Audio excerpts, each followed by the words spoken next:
ಎಲ್ಲರಿಗೂ ನಮಸ್ಕಾರಗಳು.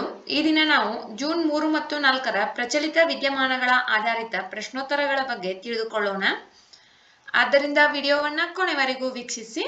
ಮೊದಲನೇ ಪ್ರಶ್ನೆ, ಫೈಟೋಪ್ಲಾಂಕ್ಟನ್ಗಳು ಯಾವ ರೀತಿಯ ಸಸ್ಯಗಳಾಗಿವೆ?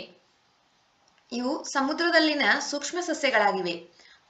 ಎರಡನೇ ಪ್ರಶ್ನೆ, ಫೈಟೋಪ್ಲಾಂಕ್ಟನ್ಗಳು ಏನನ್ನ ಹೊಂದಿರುತ್ತವೆ? ಇವು ಕ್ಲೋರೋಫಿಲ್ ಅನ್ನ ಹೊಂದಿರುತ್ತವೆ. ಫೈಟೋಪ್ಲಾಂಕ್ಟನ್ಗಳ ಎರಡು ಪ್ರಮುಖ ವರ್ಗಗಳು ಯಾವುವು?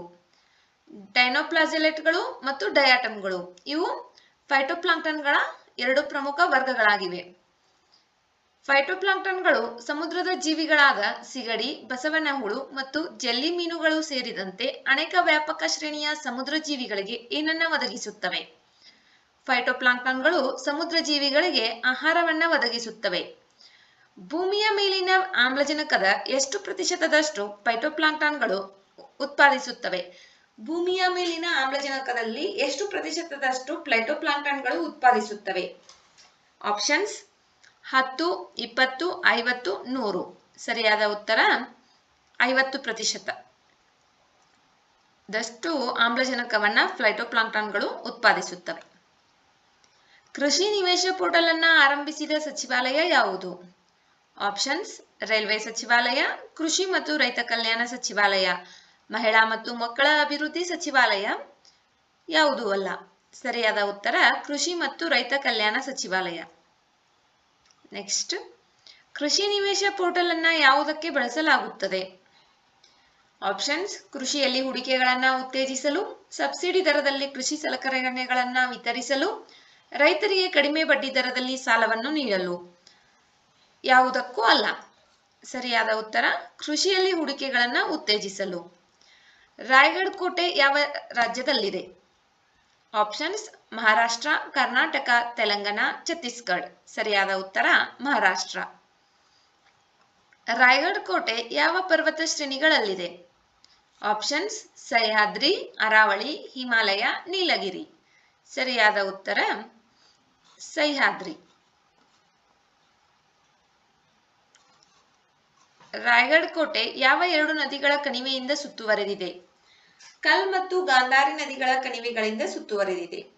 ರಾಯಗಢ ಕೋಟೆಯು ಒಂದು ಕೃತಕ ಸರೋವರವನ್ನ ಹೊಂದಿದೆ. ಇದರ ಹೆಸರು ಏನು? ಗಂಗಾಸಾಗರ ಸರೋವರ. ಪ್ರಪಂಚದಾದ್ಯಂತ ರಾಯಗಢ ಕೋಟೆಯನ್ನ ಏನೆಂದು ಕರೆಯುತ್ತಾರೆ? ಪೂರ್ವದ ಜಿಬ್ರಾಲ್ಟರ್ ಎಂದು ಕರೆಯುತ್ತಾರೆ. ರಾಯಗಢ ಕೋಟೆಯು ಯಾವ ಸಾಮ್ರಾಜ್ಯದ ರಾಜಧಾನಿಯಾಗಿತ್ತು?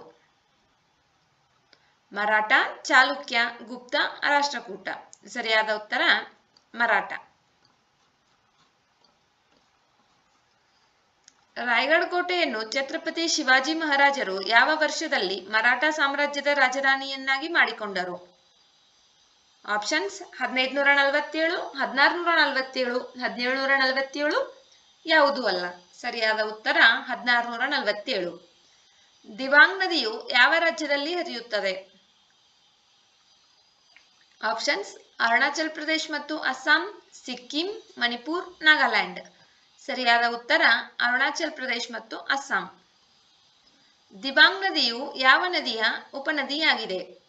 ಆಪ್ಷನ್ಸ್ ಬ್ರಹ್ಮಪುತ್ರ, ಗಂಗಾ, ಯಮುನಾ, ತಿಸ್ತಾ. ಸರಿಯಾದ ಉತ್ತರ Brahmaputra.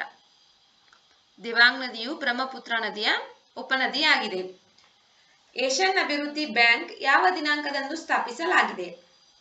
Options December 19, 1966, November 19, 1966, October 19, 1966, August 19, 1966. ಸರಿಯಾದ ಉತ್ತರ ಡಿಸೆಂಬರ್ 19, 1966. ಏಷ್ಯನ್ ಅಭಿವೃದ್ಧಿ ಬ್ಯಾಂಕ್ ಇದರ ಪ್ರಧಾನ ಕಚೇರಿ ಯಾವ ದೇಶದಲ್ಲಿದೆ?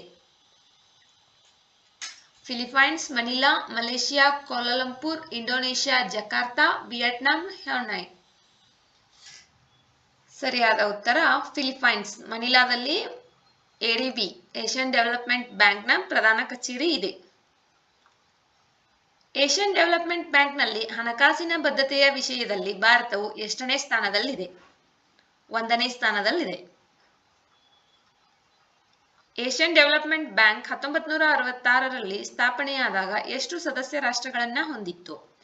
ಆಪ್ಷನ್ಸ್ 21, 31, 41, 51. ಸರಿಯಾದ ಉತ್ತರ 31. ಏಷ್ಯನ್ ಡೆವಲಪ್ಮೆಂಟ್ ಬ್ಯಾಂಕ್ನ ಪ್ರಸ್ತುತ ಎಷ್ಟು ಸದಸ್ಯರನ್ನ ಹೊಂದಿದೆ? 59, 69, 79, 99. ಸರಿಯಾದ ಉತ್ತರ 69 ಸದಸ್ಯರನ್ನ ಒಳಗೊಂಡಿದೆ. ಏಷ್ಯನ್ ಡೆವಲಪ್ಮೆಂಟ್ ಬ್ಯಾಂಕ್ನಲ್ಲಿ ಭಾರತ ಎಷ್ಟು ಪ್ರತಿಶತದಷ್ಟು ಷೇರುಗಳನ್ನ ಹೊಂದಿದೆ? ಆಪ್ಷನ್ಸ್ 6.3, 6.4, 6.6, 6.5. ಸರಿಯಾದ ಉತ್ತರ 6.3%.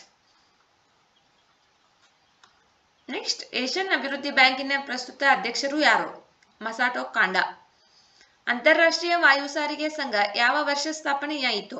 ಏಪ್ರಿಲ್ 19, 1945. ನೆಕ್ಸ್ಟ್, ಅಂತಾರಾಷ್ಟ್ರೀಯ ವಾಯು ಸಾರಿಗೆ ಸಂಘವನ್ನ ಯಾವ ದೇಶದಲ್ಲಿ ಸ್ಥಾಪಿಸಲಾಯಿತು? ಕ್ಯೂಬಾದ ಹವಾನಾದಲ್ಲಿ.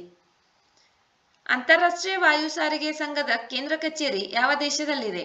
ಕೆನಡಾದ ಮಾಂಟ್ರಿಯಲ್ನಲ್ಲಿದೆ. ಖೀರ್ ಭವಾನಿ ದೇವಸ್ಥಾನ ಯಾವ ರಾಜ್ಯದಲ್ಲಿದೆ? ಆಪ್ಷನ್ಸ್ ಜಮ್ಮು ಕಾಶ್ಮೀರ್, ಲಡಾಖ್, ಉತ್ತರಾಖಂಡ್, ಹಿಮಾಚಲ್ ಪ್ರದೇಶ್. ಸರಿಯಾದ ಉತ್ತರ ಜಮ್ಮು ಕಾಶ್ಮೀರ್. ಖೀರ್ ಭವಾನಿ ದೇವಸ್ಥಾನವು ಯಾವ ದೇವತೆಗೆ ಅರ್ಪಿತವಾಗಿದೆ? ದುರ್ಗಾದೇವಿಯ ಅವತಾರವಾದ ರಾಗಣ್ಯ ದೇವಿಗೆ ಖೀರ್ ಭವಾನಿ ದೇವಸ್ಥಾನವು ಅರ್ಪಿತವಾಗಿದೆ.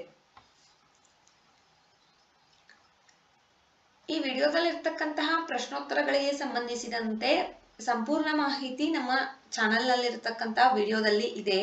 ಅದರ ಲಿಂಕ್ ಅನ್ನ ನಾನು ಡಿಸ್ಕ್ರಿಪ್ಷನ್ ಬಾಕ್ಸ್ ನಲ್ಲಿ ಹಾಕಿರ್ತೀನಿ.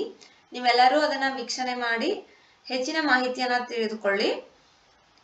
ವಿಡಿಯೋದಲ್ಲಿರುವ ಮಾಹಿತಿ ಉಪಯುಕ್ತವೆನಿಸಿದರೆ ವಿಡಿಯೋಗೆ ಒಂದು ಲೈಕ್ ಮಾಡಿ. ಮತ್ತಷ್ಟು ಮಾಹಿತಿಗಾಗಿ ನಮ್ಮ ಚಾನೆಲ್ ನಲ್ಲಿರುವ ವಿಡಿಯೋಗಳನ್ನ ವೀಕ್ಷಿಸಿ. ಮುಂಬರುವ ವಿಡಿಯೋಗಳು ಮತ್ತು ಮಾಹಿತಿಗಾಗಿ ನಮ್ಮ ಚಾನೆಲ್ ಅನ್ನ ಸಬ್ಸ್ಕ್ರೈಬ್ ಮಾಡಿಕೊಳ್ಳಿ. ನಿಮ್ಮ ಸ್ನೇಹಿತರೊಂದಿಗೆ ಹಂಚಿಕೊಳ್ಳಿ. ವಿಡಿಯೋ ನೋಡಿದ್ದಕ್ಕಾಗಿ ಧನ್ಯವಾದಗಳು.